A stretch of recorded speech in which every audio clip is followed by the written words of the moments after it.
പ്രിയ സഹോദരരെ, കർത്താവായ യേശുക്രിസ്തുവിൻ്റെ രണ്ടാം വരവെന്ന ചാനലിലേക്ക് നിങ്ങൾക്കെല്ലാവർക്കും സ്വാഗതം പറയുന്നു. അതിനായി കർത്താവായ ഈശോ ഒരിക്കൽ കൂടി അനുവദിച്ചിനോർത്ത് യേശുക്രിസ്തുവിന് നന്ദിയും കൃതജ്ഞതയും സമർപ്പിക്കുന്നു.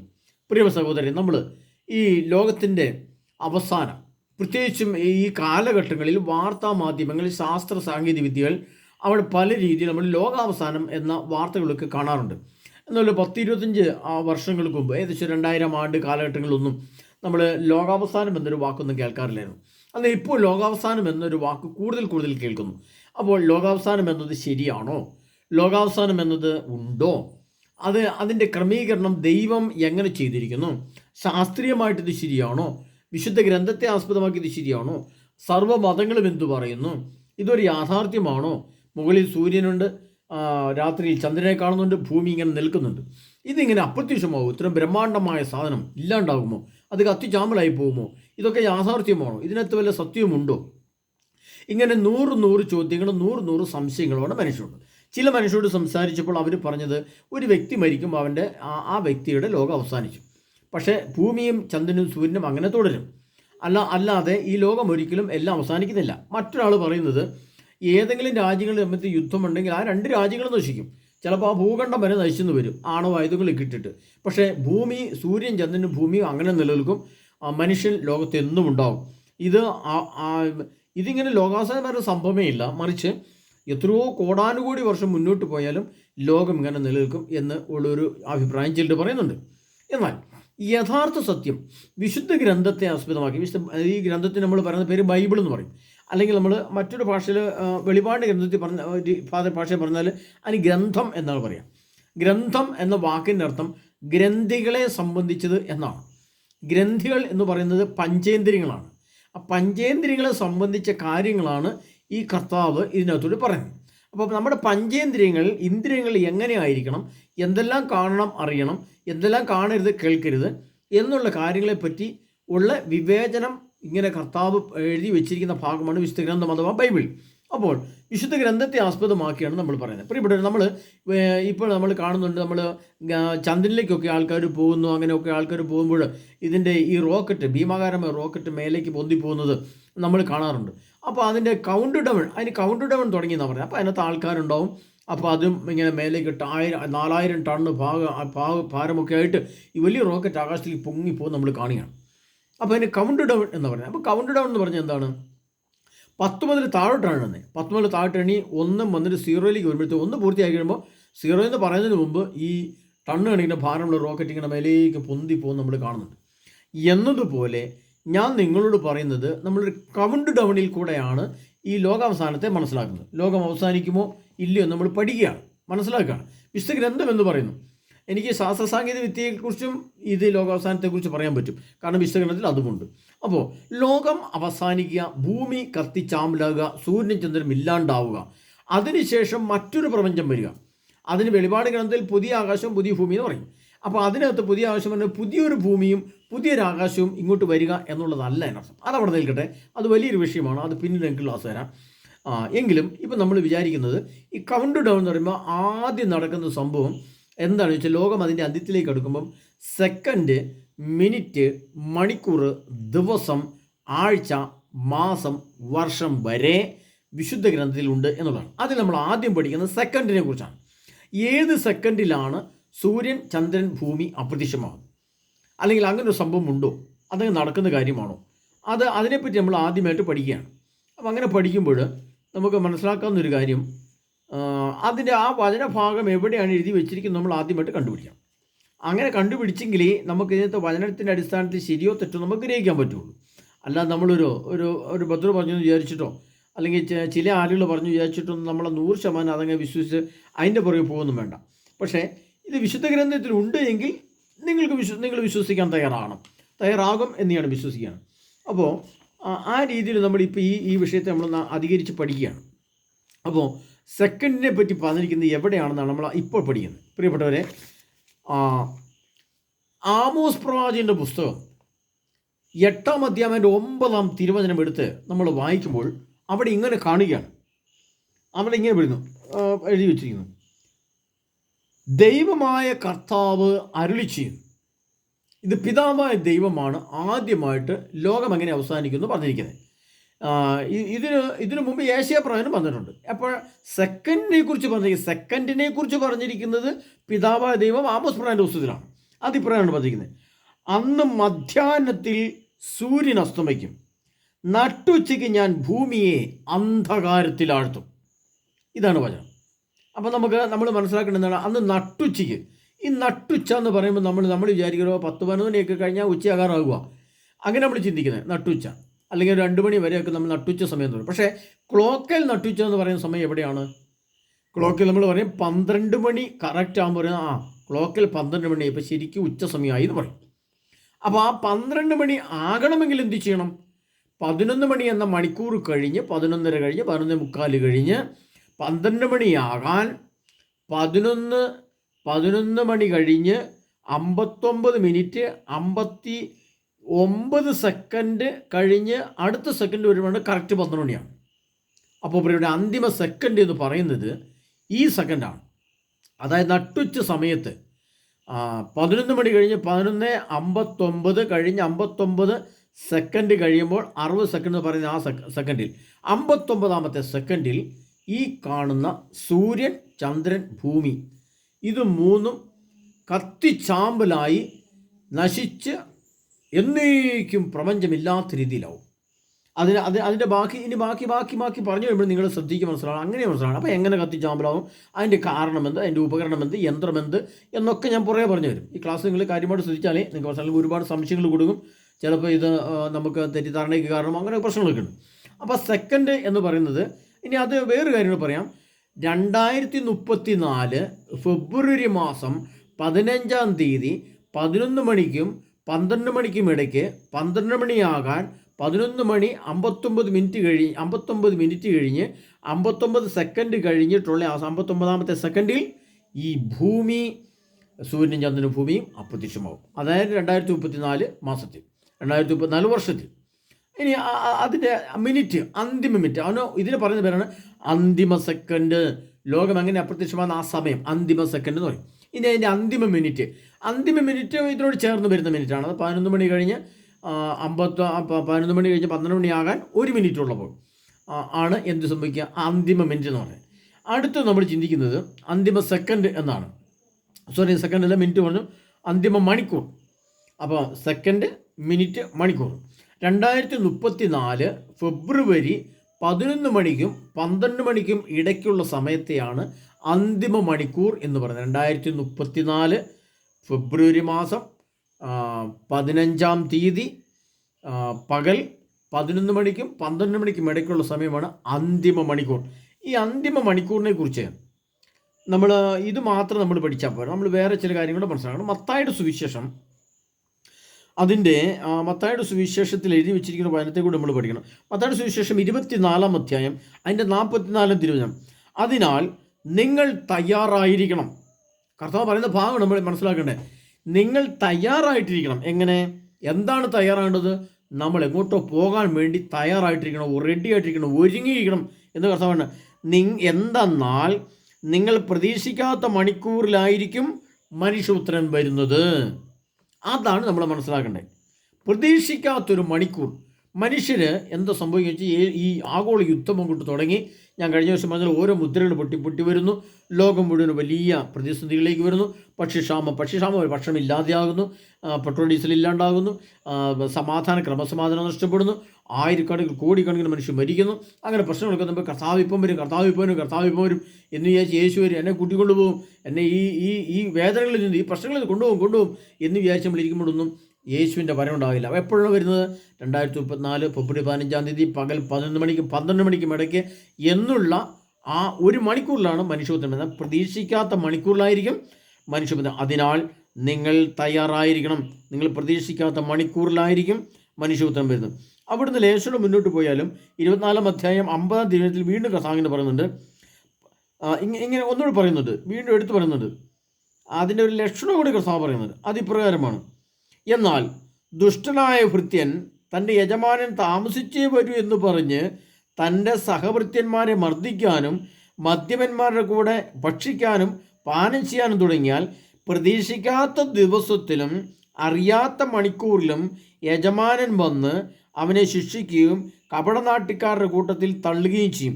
അവിടെ വിലാപം പരിപാടിയായിരിക്കും. അപ്പോൾ അവിടെ നമ്മൾ നോക്കണം, ഈ കാലഘട്ടം വരുമ്പോൾ കർത്താവിൻ്റെ യേശുവിൻ്റെ വരുന്ന സമയത്ത് നമ്മൾ മദ്യപാനത്തെക്കുറിച്ച് നമുക്കൊരു ആകുലത ഉണ്ടാകില്ല. മദ്യം നമ്മൾ ഇഷ്ടംപോലെ കഴിക്കും, ഇഷ്ടംപോലെ തിന്നും കുടിക്കും. മദ്യന്മാരുടെ കൂടെയും ഭക്ഷിക്കുന്നവരുടെയും പാനം ചെയ്യുന്നവരുടെ കൂടെ നമ്മൾ അങ്ങനെ ചെയ്തു തുടങ്ങിയാൽ എന്തു സംഭവിക്കും? പ്രതീക്ഷിക്കാത്തൊരു മണിക്കൂറിൽ കർത്താവ് വരും. അപ്പം അതിനങ്ങനെ എന്തുകൊണ്ടാണ് ഈ മദ്യപിക്കുകയും പോലിക്കുകയും അങ്ങനെ ആ രീതി ചെയ്യുന്നത്? ഇത്രയും കാലം നോക്കിയിരുന്നിട്ടും കർത്താവ് വന്നിട്ടില്ല. ഇനിയൊട്ട് ഒരിക്കലും കർത്താവ് വരികയില്ല.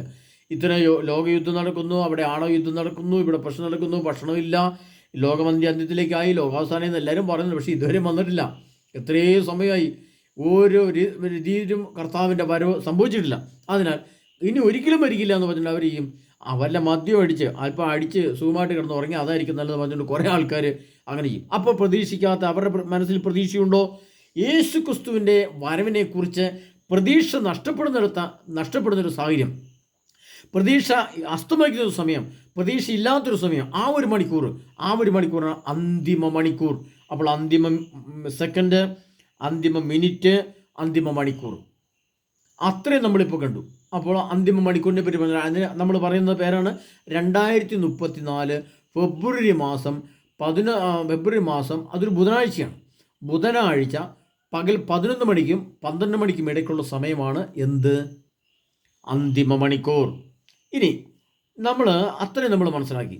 ഇനി നമ്മൾ അന്തിമ മണിക്കൂർ അന്തിമ ദിനത്തെക്കുറിച്ചാണ് ഇനി പറയുന്നത്. അന്തിമ ദിനം എന്താണ്? ഈ അന്തിമ ദിനം അപ്പോൾ സെക്കൻഡ്, മിനിറ്റ്, മണിക്കൂർ, ദിവസത്തെക്കുറിച്ച് പറയുകയാണ്. അന്തിമ ദിവസം. ഈ അന്തിമ ദിവസം എന്ന് പറയുന്നത് 2034 ഫെബ്രുവരി മാസം 15 ബുധനാഴ്ചയാണ് ആ ദിവസം എന്ന് പറയുന്നത്. ആഴ്ച ബുധനാഴ്ചയാണ്.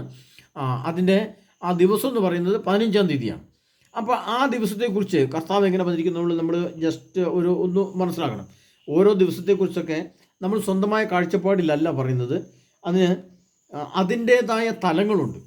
അതിൻ്റേതായ തലങ്ങളിൽ കൂടെ കർത്താവ്, അതുകൊണ്ടാണ് വെളിപ്പെടുത്തിയാണ് സംസാരിക്കുന്നത്. എനിക്ക് കർത്താവ് വെളിപ്പെടുത്തി തന്നപോലെയാണ് നിങ്ങൾക്ക് വെളിപ്പെടുത്തി തരുന്നത്.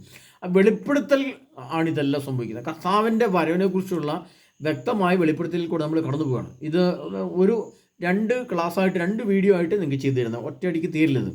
പ്രിയപ്പെട്ടവരെ, കർത്താവ് പറയുന്നത് അത് ദാനിയേൽ പ്രവചന പുസ്തകം 11-ാം അധ്യായം അതിൻ്റെ 35-ാം തിരുവചനത്തിൽ കർത്താവ് ഇങ്ങനെ പറഞ്ഞിരിക്കുകയാണ്.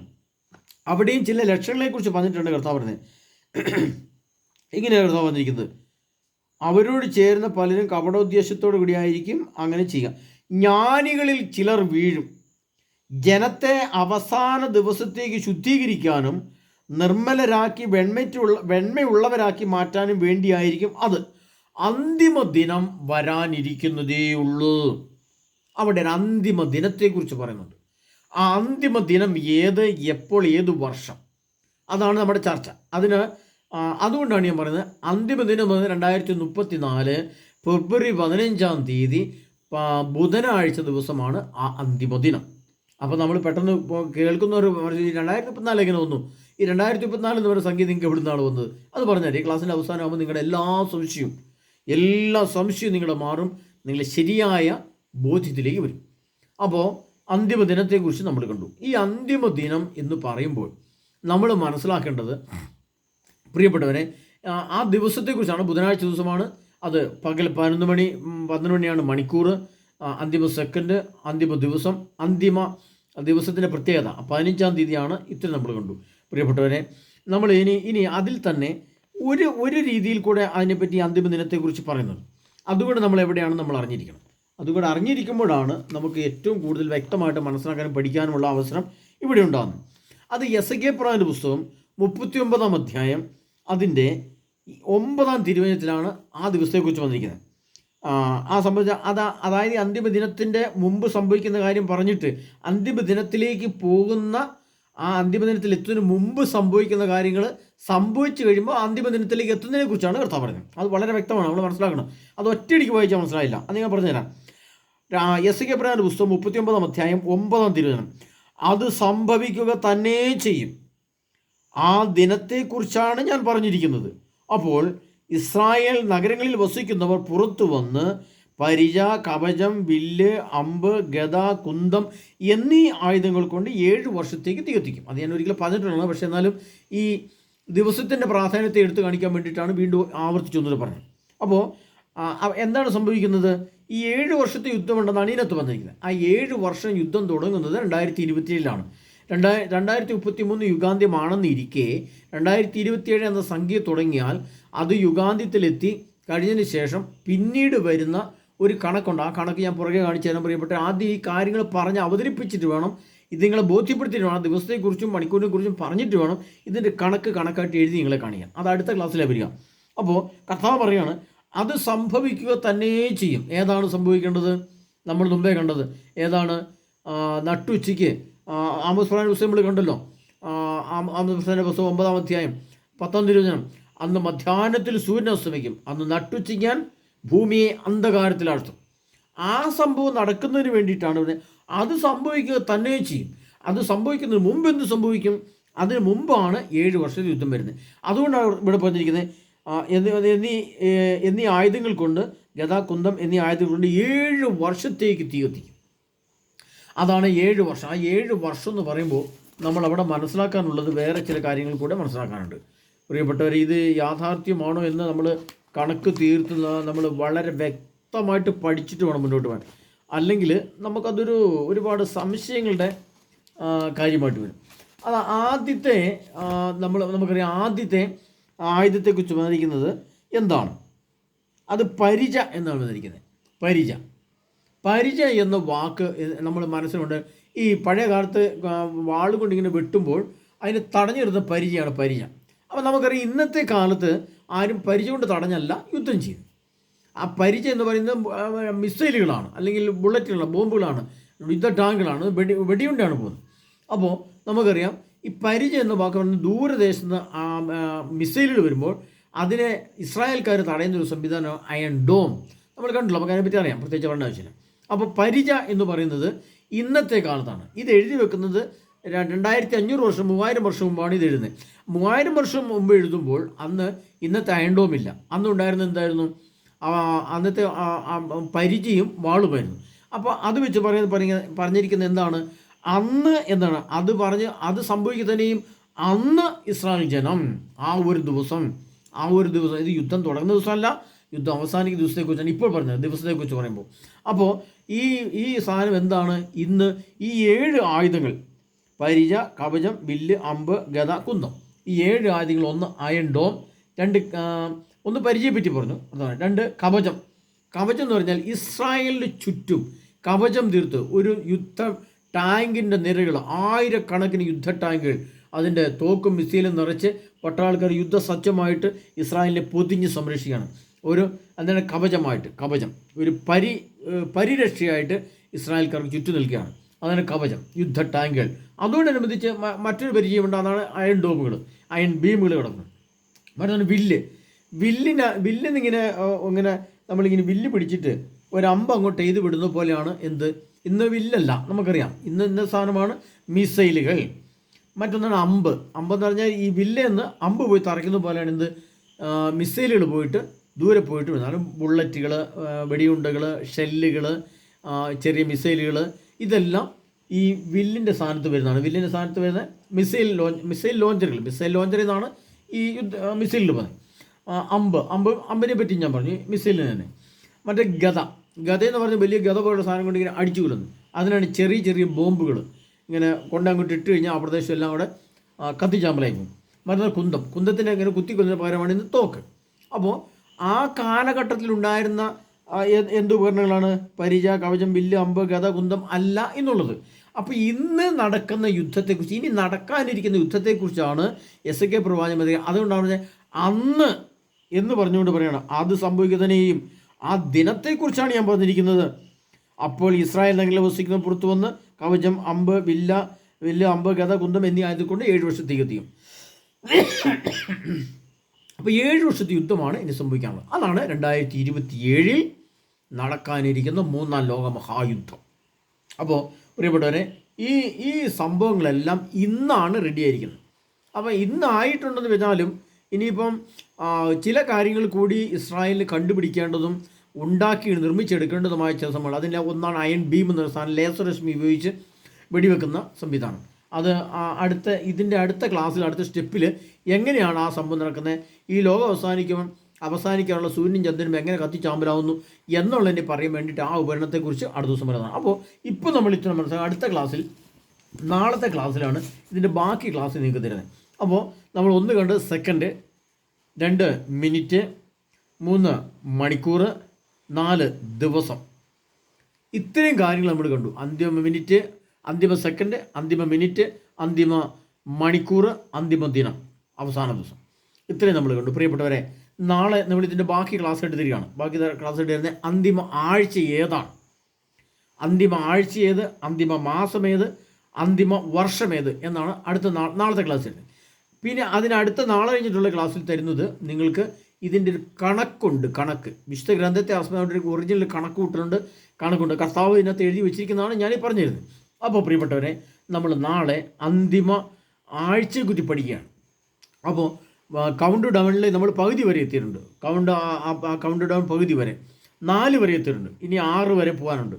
അപ്പോൾ അതെല്ലാം കൂടെ കേട്ട് കഴിയുമ്പോൾ നിങ്ങൾക്ക് അതിൻ്റെ യാഥാർത്ഥ്യം മനസ്സിലാവും. നിങ്ങളുടെ എല്ലാ സംശയവും, ഈ ഭൂമിയിൽ ജീവിച്ചിരിക്കുന്ന ആരെങ്കിലുമൊക്കെ ഇത് കേട്ടാൽ ഈ ലോകാവസാനം ഉണ്ടോ ഇല്ലയോ അതെന്നാണെന്നുള്ളതിനെ പറ്റി സംശയം എന്നേക്കുമായിട്ട് മാറും. ഇഷ്ടമുള്ളവർക്ക് വിശ്വസിക്കാം, ഇഷ്ടമുള്ളവർക്ക് തള്ളിക്കളയാം. അത് അവരുടെ സ്വാതന്ത്ര്യം എന്ന കാര്യമാണ്.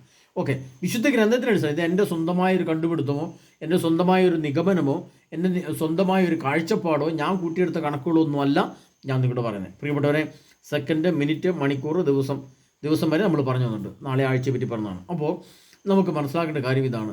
ലോകത്തിൻ്റെ അവസാനം എന്ന് പറയുന്നത് മത്തായിയുടെ സുവിശേഷത്തിൽ പറഞ്ഞിരിക്കുന്നത് എന്താണ്? അതുകൊണ്ട് നമ്മൾ അറിഞ്ഞിരിക്കണം, കൂടുതൽ നമുക്ക് വ്യക്തമായിട്ട് മനസ്സിലാകുന്നത്. അതിങ്ങനെയാണ് വന്നിരിക്കുന്നത്.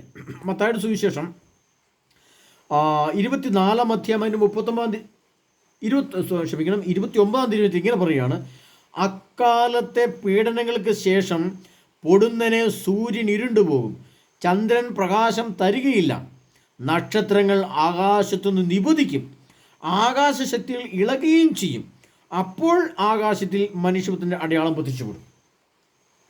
ഇവിടെ അന്തിമ ദിനത്തിൽ സംഭവിക്കുന്ന കാര്യമാണിത്. അതായത് സെക്കൻഡ് ഞാൻ പറഞ്ഞല്ലോ, ആ സെക്കൻഡിലാണ് എന്തു സംഭവിക്കുന്നത്?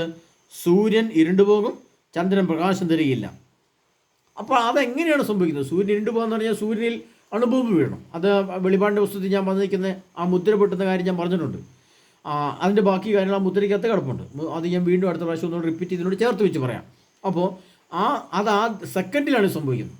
ആ സെക്കൻഡിൽ സംഭവിക്കുന്ന ആ സംഭവത്തിൻ്റെ സൂര്യൻ, ചന്ദ്രൻ, ഭൂമി ആകാശത്തിൽ ഇളകും, ഭൂമി മുതൽ സമസ്ത വസ്തുവിനെ കത്തിയും ചെയ്യും.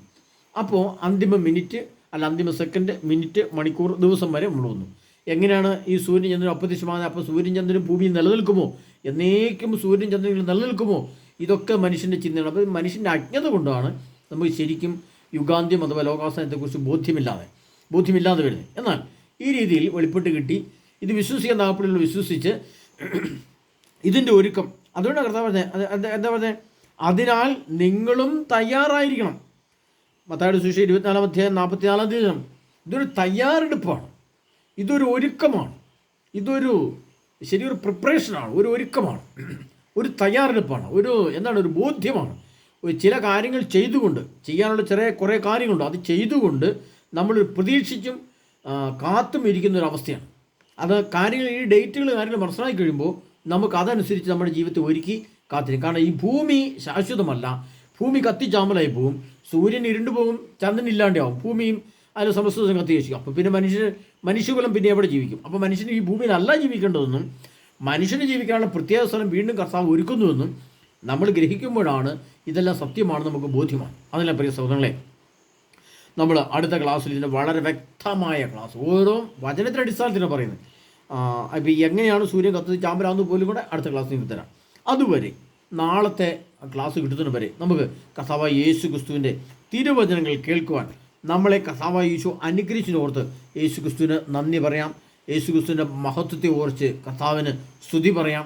കർത്താവ് ഓരോ കാര്യങ്ങൾ വെളിപ്പെടുത്തി തരുന്നത് ലോകത്തിൽ നമുക്ക് ഇത്തരം കാര്യങ്ങൾ മനസ്സിലാക്കാൻ ചില വ്യക്തികളെ ദൈവം എടുത്തുപയോഗിക്കുന്നത് ചില മുദ്രകൾ പൊട്ടിക്കണം എന്ന് കർത്താവ് പറയുന്നതുകൊണ്ടാണ്. അത് വെളിപാടിൻ്റെ പുസ്തകത്തിൽ പറയുന്നുണ്ട്. ഇനി നീ ഈ വചനങ്ങൾ മുദ്രിതമായി സൂക്ഷിക്കേണ്ട, വെളിപാടിൻ്റെ പുസ്തകത്തിലെ വചനമാണ്. ഇനി നീ ലോകത്തിലെ ഇത് കാരണം ഇത് പലർക്കും വായിച്ചിട്ട് മനസ്സിലാവുന്നില്ല, അതാരും പറഞ്ഞു തരാനുമില്ല, അതാരും പറയാൻ അറിയത്തില്ല, പറയുന്നുമില്ല, കേൾക്കുന്നുമില്ല. അപ്പോൾ കർത്താവ് ചില വ്യക്തികളോട് പറയാണ്, ഇനി നീ ഇത് മുദ്രിതമായിട്ട് സൂക്ഷിക്കണ്ട, എന്തെന്നാൽ സമയം എടുത്തിരിക്കുന്നു, ഇനി കാലവിളംബം ഉണ്ടാവുകയില്ല. തൻ്റെ പ്രവാചകന്മാരെ ദൈവം അറിയിച്ച രഹസ്യം നിവൃത്തിയാകാൻ പോകുന്നു. അപ്പം അത്രമാത്രം പ്രവാചകന്മാരെ ദൈവം അറിയിച്ച രഹസ്യം തൊട്ടടുത്തെത്തിയിട്ടും ലോകം അറിയുന്നില്ല, സഭ അറിയുന്നില്ല, ജനം അറിയുന്നില്ല. എന്നാൽ ശാസ്ത്രം അറിയുന്നുണ്ട്.